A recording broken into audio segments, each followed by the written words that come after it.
असू दे यांचाही केला की JP शिंदे हे सरकार टिकवण्यामध्ये अतिशय महत्वाचं व्यक्तिमत्व आहे. त्यांचं या ठिकाणी रविप्रकाश कुलकर्णी जास्त करतो. या सर या ठिकाणी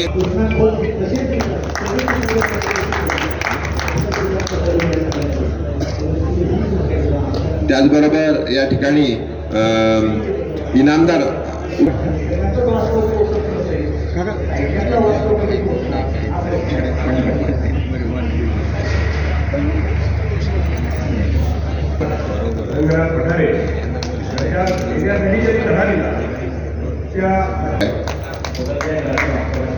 यस पुढे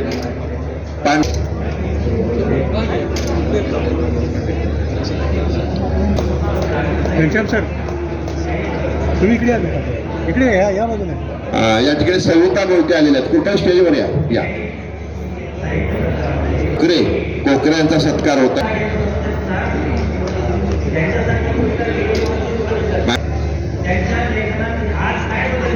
आणि श्याम बेनेगल साऊंड रेकॉर्ड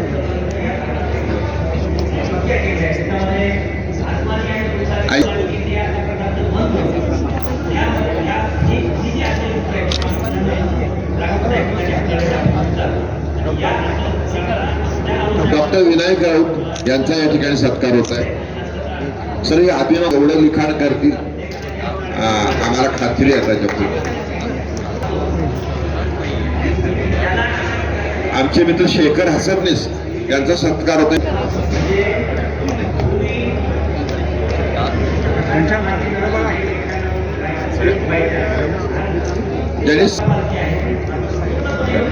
माझ्याकडे नंबर आहे, मी तुम्हाला व्हॉट्सअप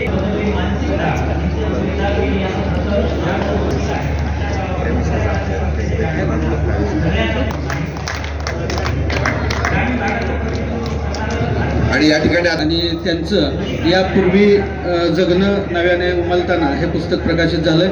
कॉलेज डायरी आठवणींची साठवण हे पुस्तक प्रकाशित झालेलं आहे.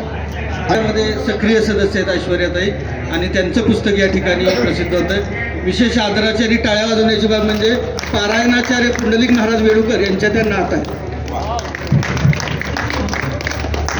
योग जुळून आलेला आहे, त्याबद्दल जोरदार टाळ्या.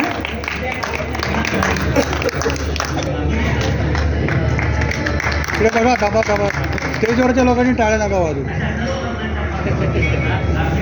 हो कुठं मान्यवरांचे पहिल्यांदा मी आभार मानतो. आमच्या पुस्तक प्रकाशनासाठी आपण उपस्थित राहिला.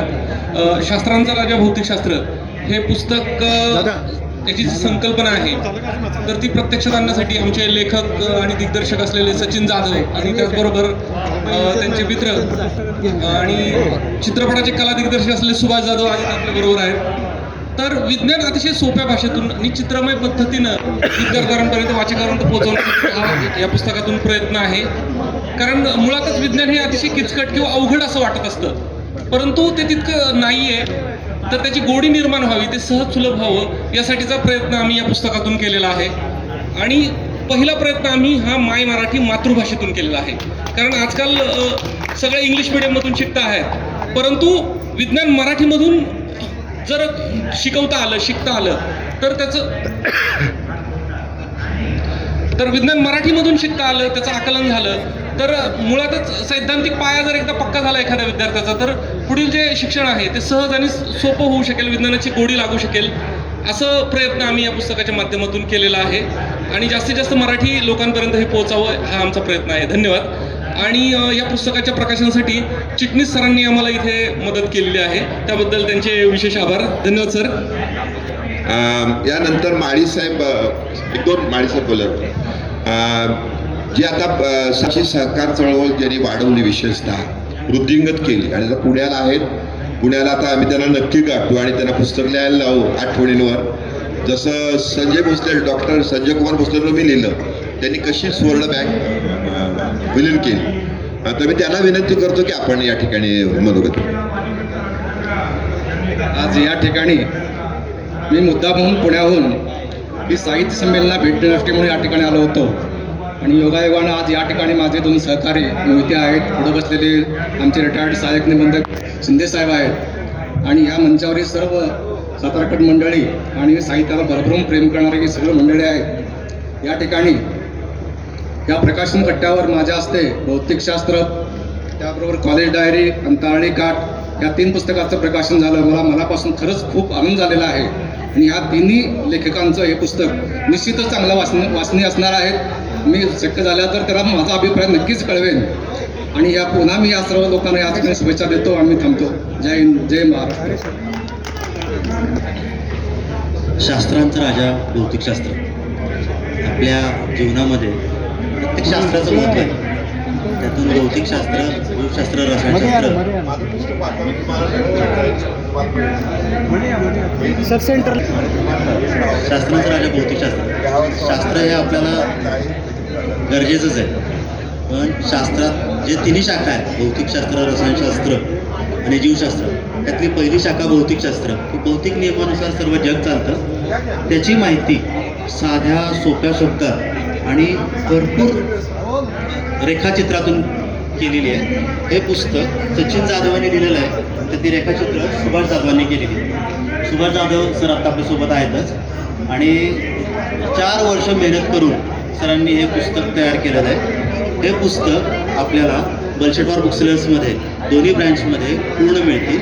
आणि आत्ता आपल्या साहित्य संमेलनाच्या स्टॉल नंबर 170 आणि 171 बलशेटवार बुकसेलर्स इथे पुस्तकं उपलब्ध आहेत. पुस्तकाची किंमत 599 रुपये आहे आणि आता सवलतीत ते 500 रुपयात आपल्याकडं इथं उपलब्ध आहे. हे पुस्तक सर्वांनी वाचणं आणि त्याच्यातलं समजून घेणं खूप आवश्यक आहे. तर एकदा सर्वांनी निश्चित लक्ष द्या आणि सर्वांनी हे पुस्तक अवश्य वाचा ही विनंती. आणि इथे या मंचावरती आम्हाला पुस्तक प्रकाशन करण्यासाठी दिलं, तर त्या संदर्भात मी शिरीष सरांचं खरोखर आभारी आहोत. तसंच हसबनीस सर यासाठी प्रामुख्याने उपस्थित राहिले, तर त्यांचे मी मनपूर्वक आभार मानतो. Thank you very much. त्या ठिकाणी पुस्तक प्रकाश झालं ना, करायचं आहे त्या रवी प्रकाशांच्या. त्याच्या आधी मोहिते मॅडम आहेत, हे वकील सातारचे आहेत, सातारमध्ये शिकले इंग्लिश स्कूलमध्ये. त्यांनी आचार्य अत्रेंना जगभर नेलं. फक्त आचार्य अत्रे एवढंच काम करतात ते. या त्याचा सत्कार या ठिकाणी.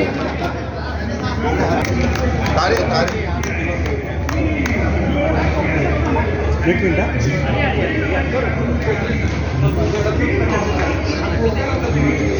रंजना श्रीमंत सानप या आमच्या खटाव तालुक्यातील प्राथमिक शिक्षिका आहेत.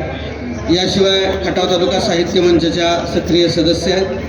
विविध सांस्कृतिक उपक्रमात त्यांचा सहभाग असतो. आकांत ही यापूर्वी त्यांची कादंबरी प्रकाशित झालेली आहे. रानफुले हा कथासंग्रह प्रकाशित झालेला आहे. निशब्द हा काव्यसंग्रह, सतेज हा काव्यसंग्रह, आनंदाची गाणी आणि स्वानंद जगणं हे ललित संग्रह प्रकाशित झालेला आहे. आणि काल जो नायगाव येथे सावित्रीमाईंच्या जयंतीचा कार्यक्रम झाला त्यामध्ये त्यांचं विशेष व्याख्यान झालेलं आहे. आपण टाळ्या वाजवून त्यांचं कौतुक करूया. एक प्रगतिशील प्रयोगशील शिक्षिका म्हणून त्यांचा परिचय आहे.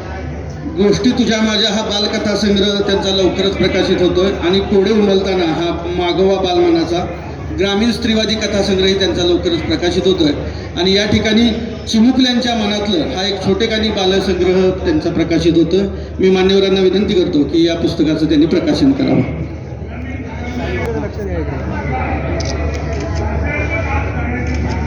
ओके. मराठी साहित्य परिषद ही आपल्यासाठी सगळ्यांसाठी आनंदाची आणि अभिमानाची बाब आहे. ज्ञानमंदिर विचाराची मंथन जिथे होतं ते नेहमीच कौतुकाचं आणि आदरणीय स्थान असतं. अशा ह्या संमेलनामध्ये स्त्री चळवळीचा सुद्धा या आयोजकांनी सहभाग केला, त्याबद्दल मला विशेष आनंद आहे. खूप थोर लोकांची, विचारवंतांची भाषणं ऐकायला मिळाली, चर्चासत्रं ऐकायला मिळाली. आणि ह्या सत्रामध्ये शिरीष चिटणीस सर आपण सगळ्यांना किती एनकरेज करता प्रत्येक काम करायला, लिखाणापासून तर प्रकाशनापर्यंत हे आवर्जून नमूद करायला हवं. त्यामुळे असेच आपल्यासारखे एनकरेज करण्यासारखे निर्माण व्हावे. कारण मी खरं म्हणजे या क्षेत्रात प्रथमच पदार्पण करते. मी व्यवसायाने स्त्रीरोग तज्ज्ञ कराडमध्ये प्रॅक्टिस करते आणि ग्रामीण भागामध्ये महिलांच्या समस्या ह्या अगदी जवळून बघायला मिळाल्या. एक स्त्रीरोग तज्ज्ञ म्हणून महिला आम्हाला अगदी स्वतःचं आयुष्य उलगडून टाकतात आणि त्यामुळे त्यांच्या घरात आणि मनात आम्हाला प्रवेश मिळतो. त्यांच्या अडचणी जवळून जाणून घेता येतात आणि त्या निमित्ताने त्यांच्या समस्या आणि संकट आमच्यासमोर आली आणि म्हणून मी महिला बालकल्याण आणि आरोग्याचं ह्या सगळ्या कामासाठी बाहेर पडले. आणि त्याच्यातूनच खरं म्हणजे बेनेगल साहेबांची माझी ओळख झाली. तेव्हा ते MP होते, खासदार होते, राज्यसभेचे सदस्य आणि प्रत्येक गोष्ट घडून येते कायद्यात घडवतात असं म्हणतात. त्यानिमित्ताने एवढा मोठा माणूस किती साधा असू शकतो, म्हणजे पद्मश्री सारख्या पुरस्काराने सन्मानित आणि एवढं मोठं चित्रपट सृष्टीत काम आहे त्यांचं, तरीसुद्धा आदराने बोलणारे, अगदी जमिनीवर असलेले, साध्या लोकांना आपल्या सामावून घेणारे आणि विशेषतः परिघा बाहेरच्या माणसांच्या समस्या त्यांनी केंद्रस्थानी आणून चित्रपटाद्वारे तो सगळे विषय समाजासमोर मांडले आणि आपल्याला जाणीव करून दिली की तुमच्या सुरक्षित आयुष्याच्या पलीकडे हे सुद्धा एक आयुष्य आहे आणि त्याच्याकडे बघा ही जाणीव निर्माण करून दिली. आणि म्हणूनच त्यांना समांतर चळवळीचे प्रणेते म्हणतात. आपल्याकडे मनोरंजन म्हणूनच चित्रपटाकडे बघण्याची एक वृत्ती आहे. तर माझ्या पुस्तकाद्वारे मला श्याम बेनेगल ह्यासारख्या व्यक्तिमत्वाची ओळख तर करूनच द्यायची होती, पण चित्रपट माध्यमाकडे एक नुसतं मनोरंजन नाही तर त्यातून समाज परिवर्तन सुद्धा कसं घडू शकतं आणि आपल्या मतपरिवर्तन कसे होऊ शकतात हा जर आपल्याला त्यातून एक मेसेज मिळाला तर प्रेक्षकांचं रसिकात रूपांतर करण्यात मला वाटते यश आलं असं म्हणता येईल. आणि हो, प्रेक्षकांचं रसिकात ह्याच्यासाठी रूपांतर व्हावं कारण चित्रपटाच्या माध्यमातून आपल्याला भारताच्या समस्या जगभरात पोहोचतात आणि दुसऱ्या देशातल्या समस्या आपल्यापर्यंत पोहोचतात. म्हणजे चित्रपट हा आपण कंटाळलो, थकलो म्हणून विरंगुळा म्हणून कधीतरी बघणं हे मी समजू शकते, पण त्याच्या पलीकडे जाऊन ते एक समाज घडवण्याचं माध्यम सुद्धा आहे. जे आपल्याकडे सुमित्रा भावे सारख्या दिग्दर्शिका आणि चित्रपट निर्मात्याच्या खरं म्हणजे टीससाठी काम करत होत्या आणि त्यासुद्धा सोशल वर्कमधूनच सामाजिक कामातून चित्रपटाकडे वळल्या की सामाजिक प्रश्न खूप जास्ती मोठ्या प्रमाणात हे माध्यम वापरून त्याचा प्रसार करता येतो आणि जाणीव जागृती समाजामध्ये निर्माण करता येते. हे त्यांच्या माध्यमातून जसं मराठी चित्रपटातून आपल्याला कळलं तसंच बेनेगल साहेबांनी सत्यजित राय नंतर मला वाटते ऋत्विक घटक आणि ह्यांच्याबरोबर बेनेगल साहेबांचं सुद्धा मोठं नाव असं आहे कारण त्यांनी बाकीचे सगळे जे चित्रपट होते आशयपूर्वक किंवा आपण ज्याला म्हणतो की समांतर सिनेमा, ती चळवळ बेनेगल साहेबांना प्रणेते असं याच्यासाठी म्हणलं जातं कारण तो त्यांनी चित्रपट हिंदीत आणला आणि जास्तीत जास्त लोकांपर्यंत तो पोचवला. आणि ह्या निमित्ताने समांतर चळवळीचा चित्रपट मला अभ्यास करायला मिळाला आणि ते निर्माण करणारे दिग्दर्शक सुद्धा समांतर त्यांच्या आयुष्य सुद्धा ह्या चित्रपटाशी समांतर कसं होतं. नाही तर आपल्याला पडद्यावर एक दिसतं आणि पडद्यामागचं रूप दुसरंच असू शकतं. तसं नसून बेनेगल साहेबांचं स्वतःचं आयुष्य जगण्याची जी पद्धत होती, जी मार्ग होता तो सुद्धा समांतर चळवळीसारखाच होता आणि म्हणून त्यांचं महत्त्व फार जास्ती अधोरेखित करावंसं वाटतं कारण त्याच्यात क्रॉस सेक्शन्स नाहीत किंवा विरोधाभास नाही. आणि म्हणून बेनेगल साहेबांसारखे दिग्दर्शक आणि त्यांचं काम हे समाजापुढे आणलं पाहिजे असं मला वाटतं आणि ते माझ्याकडून घडून आलं आणि त्याच्यासाठी आपण सगळ्यांनी जो माझा एनकरेज मराठी साहित्य संघाचा ह्या मागच्या वर्षीचा 2024-25चा पुरस्कार त्या पुस्तकाला मिळाला आणि आपटे वाचनालयाचा देखील पुरस्कार त्याला मिळाला. माझ्यासारखीसाठी खूप महत्त्वाचं आहे हे. हा पुरस्कार जरी मी स्वीकारत असले त्याच्यासाठी अनेक जणांनी मला मदत केली आणि त्या सगळ्यांच्या वतीने हा पुरस्कार खरं म्हणजे मी स्वीकारायला पाहिजे.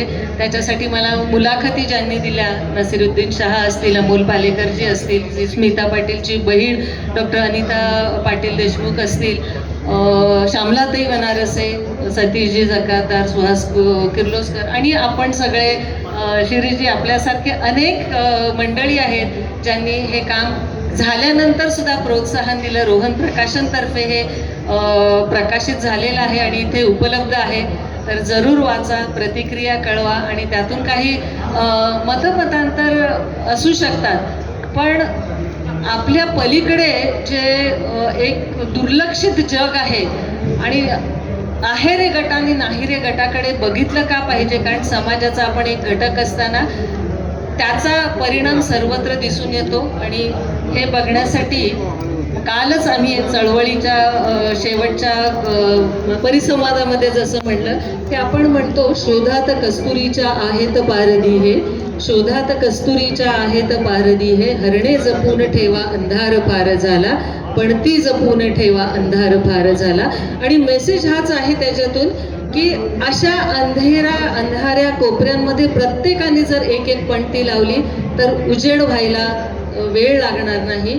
आणि तो उजेड आपण सगळ्यांनी ती जबाबदारी घ्यायची आहे. कालच सावित्रीबाईंची जयंती झाली. आपल्या सगळ्यांमध्ये एक ज्योतिबा आणि एक सावित्री लपलेली असते.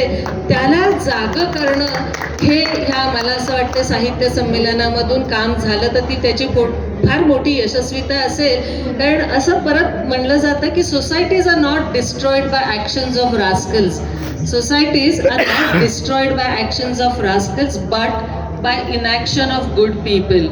वाईट लोकांच्या दुष्क्रियांपेक्षा चांगल्या लोकांची निष्क्रियता ही समाजाला घातक असते.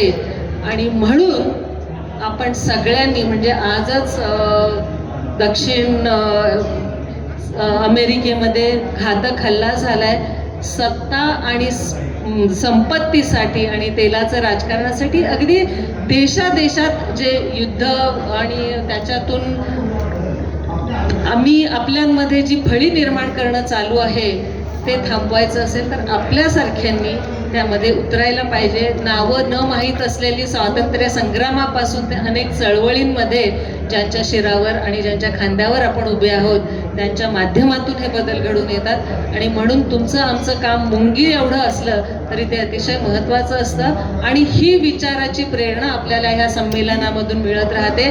चांगली पुस्तकं वाचत राहा, मुलांना त्याच्यासाठी उद्युक्त करा. आपण वाचलं तर आपल्याकडे बघून मुलं शिकतील. मुलांना मुद्दामून काही शिकवावं लागत नाही. फार लहानपणापासून म्हणजे पेरेंटिंग किंवा पालकत्व हा आजच्या जमान्यामध्ये अतिशय महत्त्वाचा विषय आहे.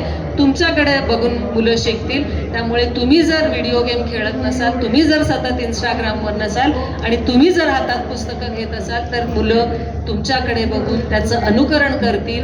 टी व्ही आणि इन्फोटेनमेंट आजकाल म्हणतात, माहिती कळते पण त्याचा कसा आणि किती वापर करायचा हे आपल्या हातात असतं. सुरीनी भोकसल्या पण जाऊ शकतं आणि शस्त्रक्रिया पण होऊ शकते. आम्हाला सर्जन आणि गायनेकॉलॉजिस्ट म्हणून ऑपरेशन कसं करावं आणि चांगलं कसं जपून ठेवावं आणि वाईट रोग कसा बरा करावा त्याच्यातून त्याचं निराकरण कसावं हे आम्हाला शिकवलं जातं. त्यानिमित्ताने आपण सगळ्यांनी तोच विचार आयुष्यामध्ये पुढे न्यावा आणि आपल्या पुढच्या जनरेशनला, पुढच्या पिढीला तो विचार त्यांच्यापर्यंत पोचवावा असं मी म्हणेन. शिरीष सर आणि सर्व मान्यवरांचे उपस्थित आणि स्टेजवरील आणि स्टेज समोरील मान्यवरांचे मनापासून आभार. धन्यवाद. धन्यवाद सर. करतो एक 5 मिनिटं बोला.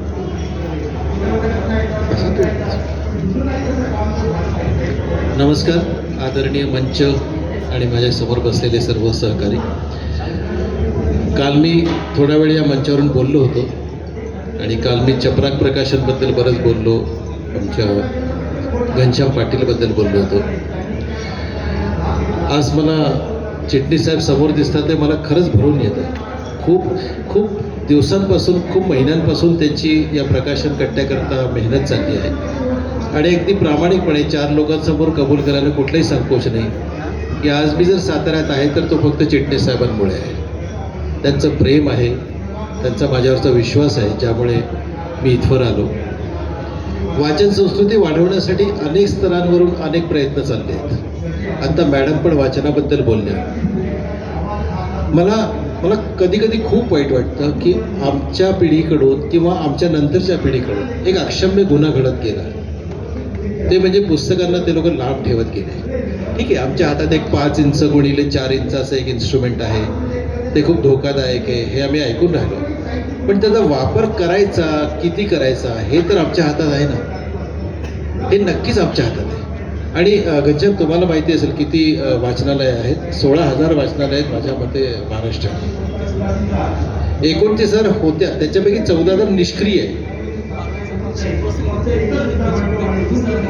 39,000 चालू आहेत. ओके, आता मला निश्चित आकडा ठाऊक नव्हता, परंतु मी आमच्या जळगावच्याच वाचनालयाचं उदाहरण देतो.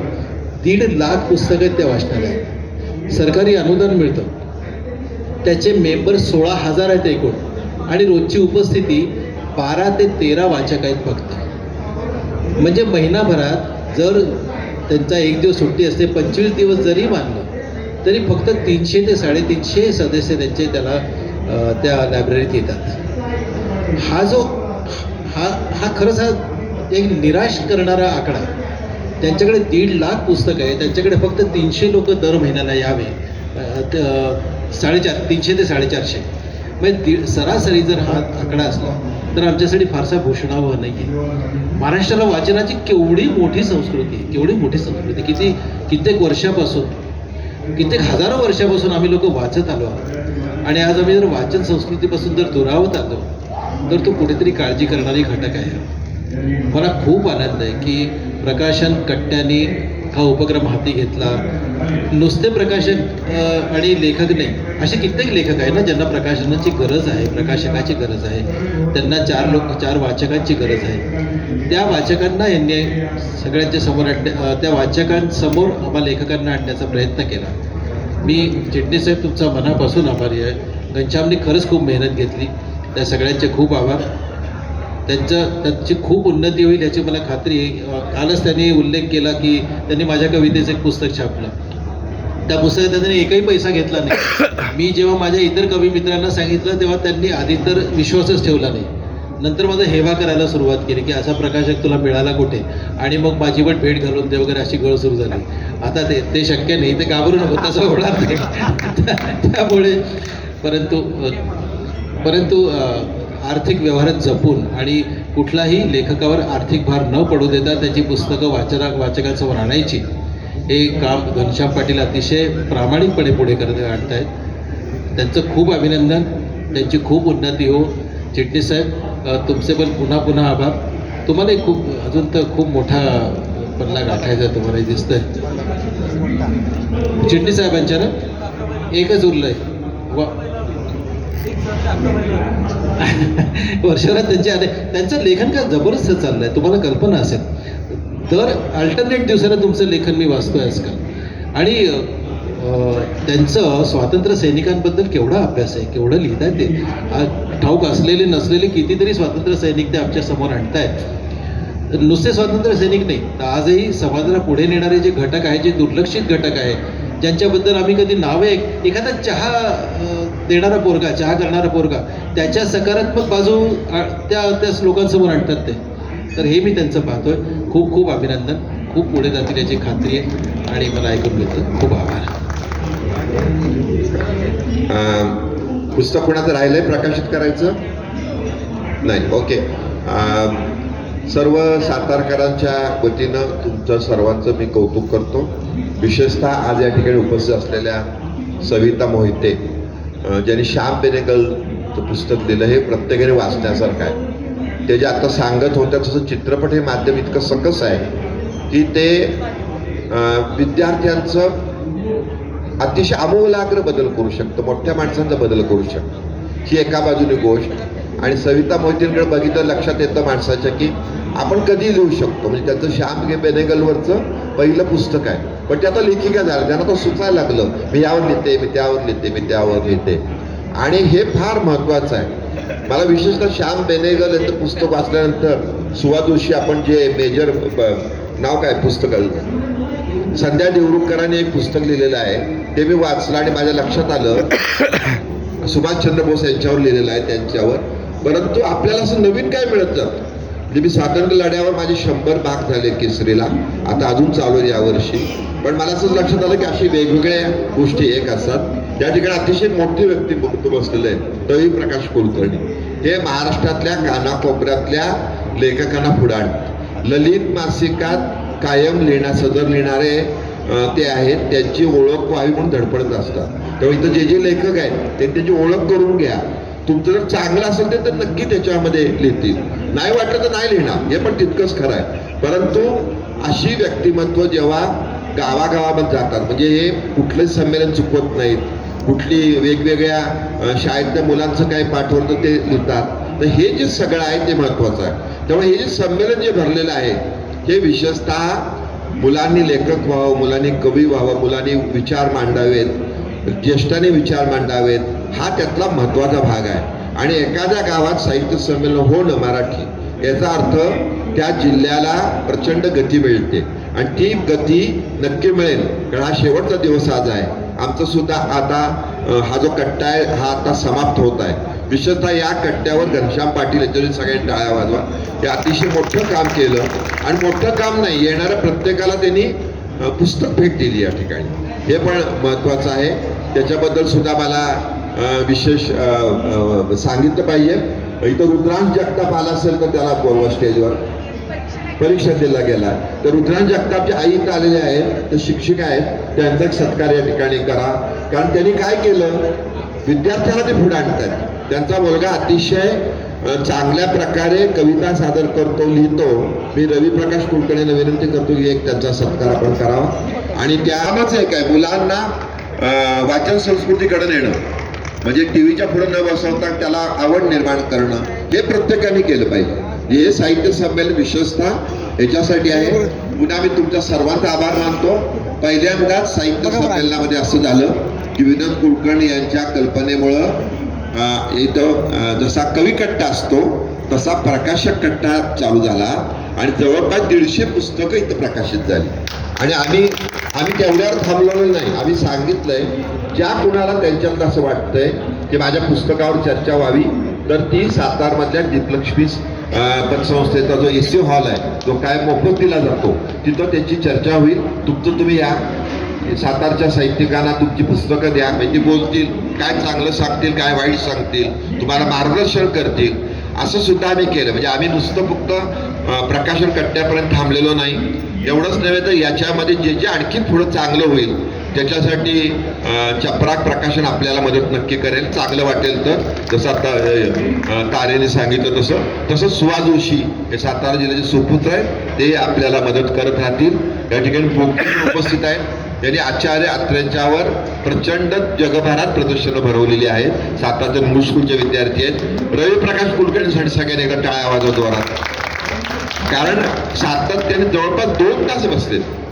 म्हणजे समजून घ्या, त्यांना वास्तविक भाषणं वेगवेगळे ऐकायची आहेत, पण त्यांना असं वाटलं भाषणं ऐकण्यापेक्षा एखाद्या लेखकाचं जर पुस्तकाचं प्रकाशन माझ्या हस्ते झालं तर ते त्याला जास्त प्रेरणा देईल. तो फोटो घेऊन जाईल ना ललितमध्ये, हे आमच्या ओळखीचे आहेत, बघा जरा आमचं काय, जरा वाचून बघा. वाचून चांगलं वाटलं तर ते नक्की लिहितील. गेले 4 दिवस ते इथं आहेत. मुलकर मॅडम आमच्या आहेत, त्या लेखिका आहेत, त्यांनी त्यांची विशेष व्यवस्था केलेली आहे, त्याबद्दल त्यांचाही मी आभार मानतो. सविता मोहिते ह्या अतिशय पुढच्या मोठ्या लेखिका आहेत आणि सामाजिक कार्यकर्त्या पण आहेत. त्यांच्याकडनं सुद्धा एक चांगल्या प्रकारचं पुढचं योगदान अपेक्षित आहे. या ठिकाणी दुसऱ्या लेखिका आमच्या समितीचे सदस्य आहेत, त्यांच्या पुस्तकाचं प्रकाशन झालेलं आहे. त्यांना बोलायचं असं मला वाटतं, बोलायचं आहे तुम्हाला, त्या 5 मिनिटं या ठिकाणी बोलणार आहेत. मग घनश्याम पाटील आभार मानतील, तारेंचेही आभार. कोकरेंचं कथाकथन ऐकण्यासारखं आहे. मला आनंद असा वाटतो की त्याचा पहिला कथाकथन माझ्या शाळेत झालं. मला अजून काही दिलं नाही, त्यांनी हा विषय सोडून द्या.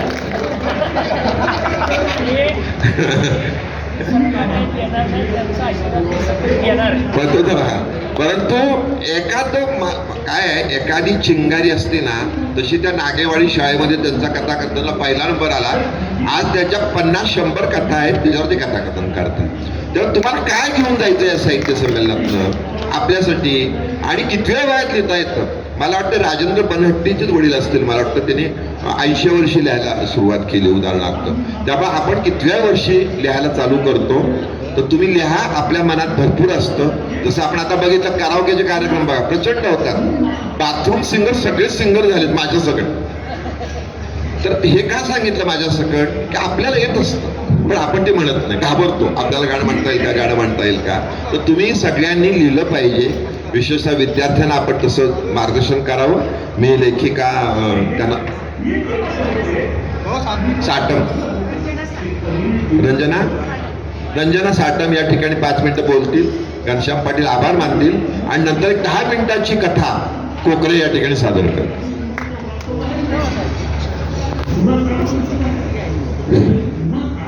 माझं नाव रंजना साळम, मी मायनी तालुका खटावून आले. आदरणीय गिरीश सर आणि इथं उपस्थित सर्वांना माझा सस्नेह नमस्कार. खरं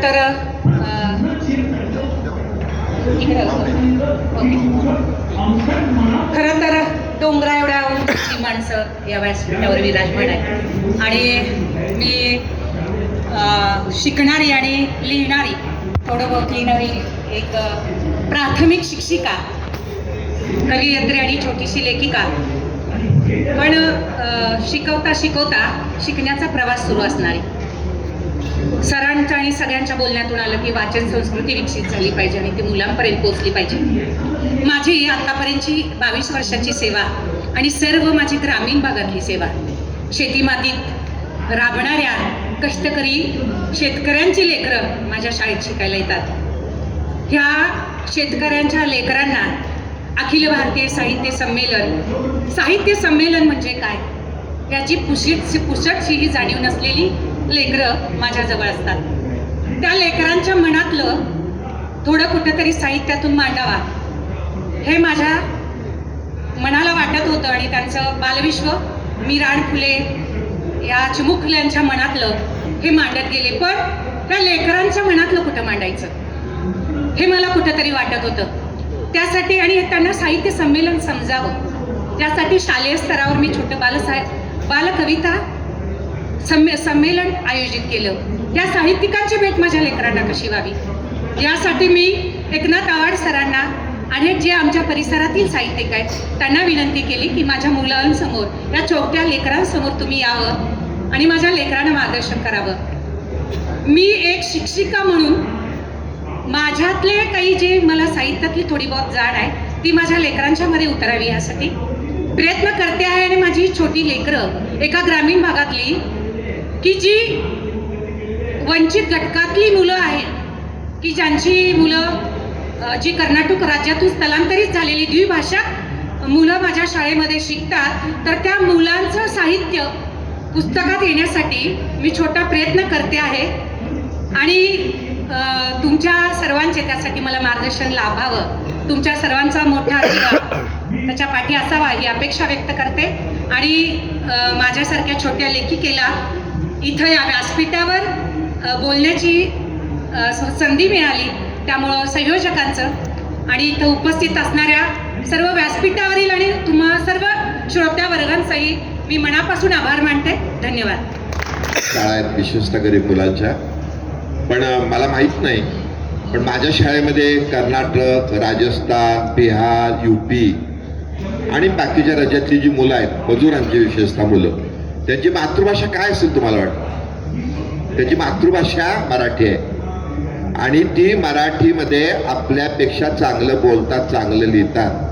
त्याचं कारणच असं आहे की भाषा ही सराउंडिंगवर अवलंबून असते. त्यामुळं जे सराउंडिंग इथं आल्यानंतर म्हणजे मला चांगलं असं वाटतं की बिहारमधल्या मजुरांची मुलं मराठी चांगलं बोलतात, पण बिहारमधले इथं असलेले श्रीमंत लोक आहेत ते कुठल्या शाळेत घालतात मुलांना, तर ते इंग्रजी शाळेत घालतात आणि त्यांची मुलं एखाद्या वेळेस मागं पडलेली दिसतात पण ही पुढे जातात. हे मातृभाषेचं वैशिष्ट्य आहे. माझा कालचाच लेख आहे बकिमचंदांच्यावरचा, ते विशेषतः इंग्रजीमध्ये शिकले आणि इंग्रजीमध्ये लिहित होते ते, परंतु त्यांच्या लक्षात आलं की माझ्या त्या पुस्तकामध्ये ओलावा का येत नाही, मग त्यांनी ते बाजूला ठेवून बंगाली भाषेत लिहायला सुरुवात केली आणि वंदे मातरम निर्माण झालं. नुसतं वंदे मातरम निर्माण नाही झालं, ते गेल्यानंतर वंदे मातरम देशाने डोक्यावर घेतलं आणि स्वातंत्र्य मिळवलं. वंदे मातरम म्हटलं की बाबा सावरकर सारख्या स्वातंत्र्य सैनिकांना मार खावा लागला आहे. वंदे मातरम म्हटलं की कैदेत टाकायचे. त्यामुळे हे साहित्य संमेलनाला काय यायचं आहे, तर हे त्याच्यामध्ये या गोष्टी अतिशय महत्वाच्या आहेत. त्यामुळे एकदा त्या शिक्षिकेसाठी आपण सातम शिक्षकांनी टाळ्या वाजवा की त्या जे करतायत ते अतिशय महत्वाचं आहे. आता शेवटचं सांगेन मुद्दाम त्यांच्यासाठी की लवटे म्हणून, सुनील कुमार लवटे म्हणून आता देशात प्रसिद्ध आहेत, नुसत्या महाराष्ट्रात नाही, विशेषतः सातारचा स्वाभिमान त्यांनी पुढे नेलाय. तर्कतीर्थांच्यावर 18 ग्रंथ प्रकाशित त्यांनी केलेत. वि स खांडेकरांच्यावर साधारणपणे 35 पुस्तकं अप्रकाशित साहित्य त्यांनी तयार केलंय. आणि महाराष्ट्रातील जवळपास 25 म्युझियम त्यांनी तयार केलेले आहेत. म्हणजे यशवंतराव चव्हाणांचा नेहरूंसारखा जॅकेटमधला फोटो एका म्युझियम मध्ये आहे. शरद पवार म्हणजे शक्यच नाही, तर त्यांनी दाखवलं हे बघा इथं हे आहे. तर मी एवढं सांगितलं की जेव्हा ते शाळेत नोकरीला लागले का नाही त्यावेळेला विशेषतः तिथं काय होणार होतं, एक जण तुमचे तपासणीला येणार होते जिल्हा परिषदची माणसं, पण त्यांनी वर्गात तयारी करून घेतली. कुणाला सांगितलं लेख लिहून आणा, कुणाला सांगितलं कविता लिहून आणा, कुणाला सांगितलं हा उतारा उतरून आणा. ज्याच्यात प्रगती होती त्यांना त्यांनी सांगितलं. आणि एका विद्यार्थ्यांनी भाटे नावाच्या विद्यार्थ्यांनी एक कविता तयार करून आणली. ते त्यांनी बघितली. त्याने नवीन होते शिक्षक, त्यांनी काय केलं, शुद्ध लेखन केलं. जे शब्द चांगले वाटते तिथे चांगले ऍड केले, त्याचं उकार चुकला असेल तर उकार दुरुस्त केला. म्हणजे लाल शाहीने ती कविता भरली आणि त्या विद्यार्थ्याला दिली.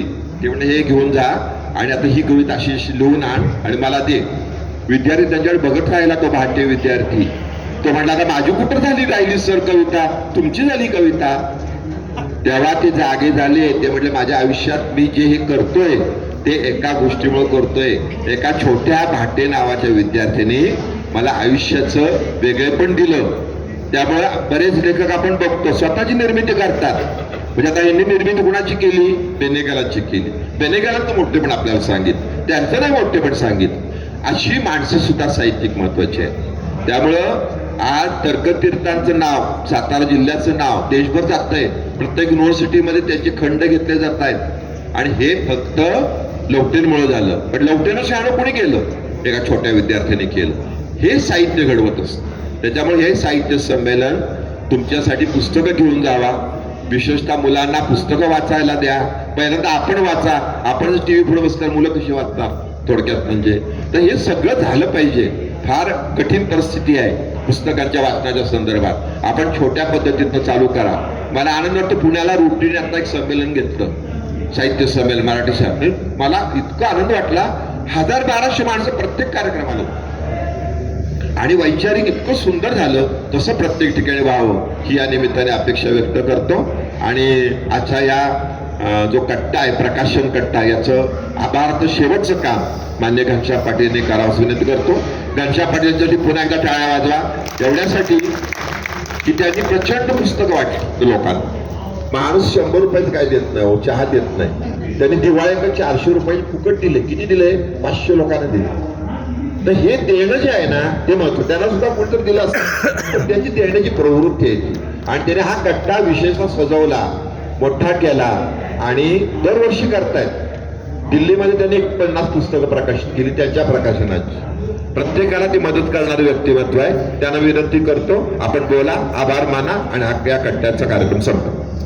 आभार मानण्याआधी एक छोटासा गोड असा कार्यक्रम आहे. 4 दिवस झाले संमेलन चालू आहे आणि एक वरिष्ठ साहित्यिक आहेत ज्यांच्या कवितेचं सादरीकरण आता होणार आहे व्यासपीठावरून. तर त्यांना हा प्रकाशन म्हणजे प्रचंड आवडला. 1 तारखेला उद्घाटन झाल्यापासून ते आत्ताच्या समारोपाच्या कार्यक्रमापर्यंत जेव्हा जेव्हा हा अविरत चालू होता त्यावेळेस ते यायचे आणि भेट द्यायचे. तर त्यांना एक आपली ती पोचपावती जी असते ती पोचपावती चिटणीस सर आणि आपले चपराकचे पाटील सर यांना द्यायची आहे. तर त्यांना मी व्यासपीठावर आमंत्रित करते. बुलढाण्याचे कवी अंकुश पडघम.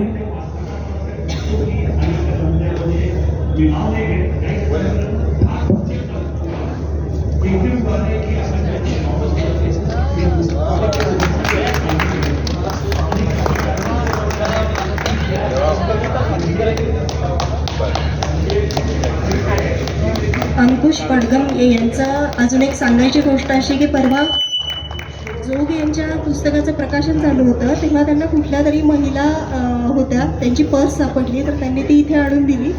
त्याच्यामध्ये बऱ्यापैकी पैसे पण होते. आणि जेव्हा आपण हे अनाऊन्स केलं त्यानंतर एक 5 मिनिटाच्या आतच ती पर्स त्या महिलेला मिळाली. त्यामुळे असे ते प्रामाणिक साहित्यिक आहेत. यानंतर मी पाटील सरांना विनंती करते की त्यांनी आभार मानावेत. व्यासपीठावरील सर्व मान्यवर, समोर उपस्थित बंधू भगिनींनो, गेली 4 दिवस अभ्यासपणे इथे हा ज्ञानयज्ञ सुरू आहे. अनेक चांगल्या कृतीचं प्रकाशन या ठिकाणी करू शकलो त्याचा मनस्वी आनंद आहे. आमचे team leader Shirish Shetty sir गेली 4-5 महिने सतत त्यासाठी प्रयत्न करत आहेत. चांगली पुस्तकं यावं यासाठी आमचा आग्रह होता आणि खूप वेगळ्या विषयावरची पुस्तकं प्रकाशन कट्ट्याच्या मंचासाठी आली होती. प्राचार्य शिवाजीराव भोसले सरांचं नाव या मंचाला दिलं गेलं आणि त्याची प्रतिष्ठाही जपली गेली याचा मला आनंद होत आहे. असं म्हणतात की ज्या राज्यात धान्याअभावी दुष्काळ पडतो तिथली जनावरं मरतात, काही वेळा माणसंही मरतात, मात्र जिथं संस्कारांचा दुष्काळ पडतो तिथली मानवताच मरते. त्यामुळं असे संस्कार जिवंत ठेवण्यात जे सातत्यानं प्रयत्नशील आहेत, गेली 30 ते 40 वर्ष या क्षेत्रामध्ये काम करतायत असे शिरीष शेट्टी सर या प्रकाशन कट्ट्याचे प्रमुख होते, म्हणून आम्हाला खूप चांगलं नियोजन करता आलं. उद्घाटनाच्या पहिल्या सत्रामध्ये आपण जी पुस्तकं प्रकाशित केली त्यात नरहर कुरुंदकरांनी लिहिलेलं शिवचरित्र होतं. त्यांचे चिरंजीव या व्यासपीठावर आले. त्या कार्यक्रमाला आपले संमेलनाध्यक्ष विश्वासराव पाटील होते, शिवेंद्रसिंह राजे आले. पुढच्या सत्रासाठी अभिनेते प्रशांत दामले या व्यासपीठावर येऊन गेले. अमेरिकेतले एकमेव मराठी खासदार असलेले ठाणेदार श्री ठाणेदार त्यांच्याही पुस्तकाचं प्रकाशन या ठिकाणी झालं. अंमलनेरच्या साहित्य संमेलनाचे जे अध्यक्ष होते ते डॉक्टर रवींद्र शोभणे, तेही या मंचावर येऊन गेले आणि मार्गदर्शन केलं. ज्यांचं समीक्षेच्या तत्त्वज्ञानाच्या क्षेत्रात मोठं नाव आहे असे राजा दीक्षित सर या व्यासपीठावर येऊन गेले. या सगळ्या मान्यवरांच्यामुळं या व्यासपीठाची उंची वाढली. जी पुस्तकं प्रकाशित झाली, मगाशी म्हटल्याप्रमाणे वैविध्य काय असावं, तर आम्ही पहिल्याच दिवशी ब्रेलची 5 पुस्तकं प्रकाशित केली. म्हणजे 99 वर्षाच्या इतिहासामध्ये अंध भाषिकांना पहिल्यांदाच स्थान दिलं गेलं आणि अंध भाषिकासाठी ब्रेलची 5 पुस्तकं साताऱ्यामध्ये प्रकाशित झाली. हा एक कायमस्वरूपीचा इतिहास झाला. ही माझ्यासाठी खूप आनंदाची गोष्ट आहे. शिरीष शेट्टी सर म्हणाले की आम्ही अंक पुस्तकं भेट दिली. सर, चपराक जेव्हा मी सुरू केला 2002ची घटना आहे, थोडक्यात सांगतो. तेव्हा माझं वय होतं 17. वयाच्या 17व्या वर्षी मी चपराकचा अंक सुरू केला. पहिल्या अंकाचं प्रकाशन झालं निळूफुलेंच्या हस्ते. निळूभाऊ कार्यक्रमाला आले, छान सुंदर कार्यक्रम झाला. नंतर त्यांनी विचारलं, घनश्याम म्हटले किती अंक केले? म्हटलं भाऊ, म्हटलं 5000 रुपये त्यांची आवडते. ते म्हटले अरे वेळ लागले का? पहिला अंक आहे तुझं वय काय? 2002ला आणि 5000 अंक काढतो. म्हटले आता 1000 अंक छापायचे, विकले तर म्हटले पुन्हा छापायचे, म्हणजे गाळात जाशील. तेव्हा जे सांगितलं होतं तेच सांगतो मी. निळूभाऊनं म्हटलं, भाऊ म्हटलं तुमच्या चित्रपटातनं तसंही तुम्ही पाटील बदनाम केलाय.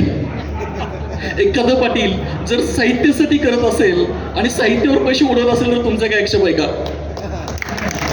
आणि 2025 या वर्षभरामध्ये जवळपास 101 पुस्तकं चपराकचीच प्रकाशित झाली. या व्यासपीठावर जी पुस्तकं प्रकाशित झाली त्यातली 40 पुस्तकं चपराक प्रकाशनची होती. चपराकचा दिवाळी अंक आम्ही 45 देशामध्ये पोहोचवला. जवळपास 3 कोटीची त्याची उलाढाल केली. आणि या 2026 मध्ये रोज एक पुस्तक प्रकाशित करायचा आमचा संकल्प आहे. वर्षभरात 365 पुस्तकं यावीत, ती सर्वोत्तम असावीत यासाठी आम्ही प्रयत्न करतो. कुलकर्णी सर या ठिकाणी आहेत, ते म्हणतील कदाचित काउंट महत्त्वाचं नाही, कंटेंट महत्त्वाचं आहे. सर, चपराकचं एक पुस्तक आशय, विषय, निर्मिती या सगळ्या दृष्टीनं अव्वल आहे. तुम्ही समीक्षक आहात त्यामुळं ते मुद्दामून सांगावं असं वाटतं. जी पुस्तकं वाचनीय तर आहेतच, पण अनेक पुस्तकं प्रेक्षणीय सुद्धा आहेत. म्हणजे सर्वोत्कृष्ट त्याचा दर्जा आम्ही सांभाळाय. जवळपास 100 पुस्तकं ऑडिओ फॉर्मॅटमध्ये पण आहेत. म्हणजे प्रिंट, ऑडिओ, ईबुक, ब्रेल आणि संपूर्ण अंकाचा इंग्रजी अनुवाद अशा सगळ्या माध्यमातून काम करतं. हे मुद्दामून थोडंसं विस्तारानं सांगतोय कारण वर्षभराचं टार्गेट सांगितलं 365 आहेत. आपल्यापैकी जे कोणी उत्तम लिहित आहेत त्या सगळ्यांचं स्वागत आहे. पुढचं 100वं संमेलन असणार आहे. 100व्या संमेलनात चपराकचीच किमान 100 पुस्तकं व्यासपीठावर प्रकाशित करण्याचा आमचा संकल्प आहे. त्या दृष्टीनं आपल्या सगळ्यांचं सहकार्य लागणार आहे. या टीममध्ये सगळ्यांनी दिवस रात्र खूप मेहनत घेतली. डॉक्टर केशव मोरे सर आहेत, जान्हवीताई जोशी आहेत, पाटील आहेत, चिटणीस सरांचं मार्गदर्शन आहेच, जे दुसरे मोरे पण आहेत. आणखीन सगळ्यांनी खूप खूप खूप मेहनत घेतली म्हणून ही पुस्तकं करू शकलो. सगळ्यांचे आभार मानतो. हा कट्टा एक काहीतरी वेगळी प्रेरणा देऊन जाईल. बोला. एक 2-3 सत्कार या ठिकाणी होत आहेत. तुम्ही बोलला तसं एक पाटील सर, या पाटील सरांचा सत्कार होत आहे, ज्यांनी एका खेडेगावामध्ये 100 पैकी 100 गणितामध्ये मार्क करणारी मुलं निर्माण केली. या लवकर पटदिशी. आता रिटायर होत आहेत ते मुख्याध्यापक आहेत, मोठं काम आहे त्यांचं.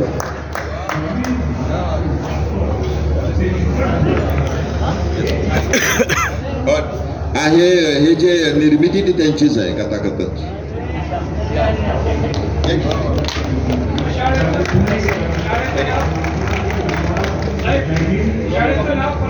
लोकमंगल हायस्कूल नागेवाडी पशी.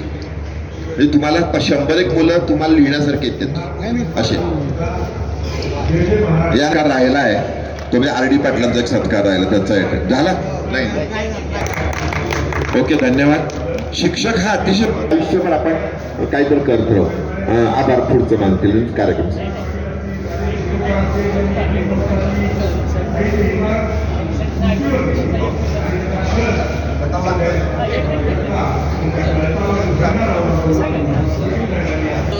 नेहमीच खटकते मराठी भाषेपुढे सगळ्यात मोठं आव्हान जर कुठलं असेल तर प्रतिसाद शून्यतेचं लागलेलं ग्रह.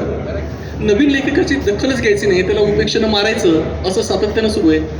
उदाहरण 2 मिनिटात सांगतो आणि सर मी थांबतोय. पहिलं उदाहरण आहे मृत्युंजयकार शिवाजी सावंतांचं. सावंत सरांनी मृत्युंजय ही कादंबरी लिहिली आणि त्यांना प्रकाशकच भेटत नव्हता. म्हणजे 22-23 महिने काही कादंबरी लिहायचं वय का, या वयात तू या विषयावर कादंबरी लिहिली ती कशी खपणार, अशा अनेक शंका कुशंका उपस्थित केल्या जात होत्या. तेव्हा त्यांनी त्याची संयुक्ता गदिमानं वाचायला दिली. गदिमाने कॉन्टिनेंटच्या कुलकर्णींना फोन केला आणि सांगितलं की मुलगी नाकेडोली नीटच आहे, तुम्ही करून घ्यायला हरकत नाही. आणि पुढे हा इतका मोठा इतिहास घडला. तसंच उदाहरण भाऊसाहेब खांडेकरांचं. त्यांचं विशाखा हा कविता संग्रह कोणी प्रकाशित करायला तयार नव्हता. कुसुमाग्रजांचा विशाखा हा कविता संग्रह कोणी प्रकाशित करायला तयार नव्हता. तेव्हा भाऊसाहेब खांडेकर पुढे आले. त्यांनी पदरचे पैसे टाकले आणि विशाखा प्रकाशित केला. आणि पुढे काय चमत्कार घडला आपण ते बघितलं. असंच जर नामवंतांनी नवोदयच्या पाठीशी राहिलं, म्हणजे आज जे श्री चिटणीस सर काम करतायत, जे रविप्रकाश कोकणे सर काम करतायत, हे त्यामुळेच खूप महत्त्वाचं आहे. जे उमलते अंकुर आहेत त्यांना बळ देऊया. ते जरी या संमेलनाच्या निमित्तानं घडलं तरी खूप मोठी घटना घडेल एवढंच सांगतो. आपल्या सगळ्यांचे आभार मानतो, ऋण व्यक्त करतो, थांबतो. धन्यवाद. आता काही मिनिटांमध्ये पुढे प्राध्यापक कोकणे सर आपल्याला एक कथा सांगतायत.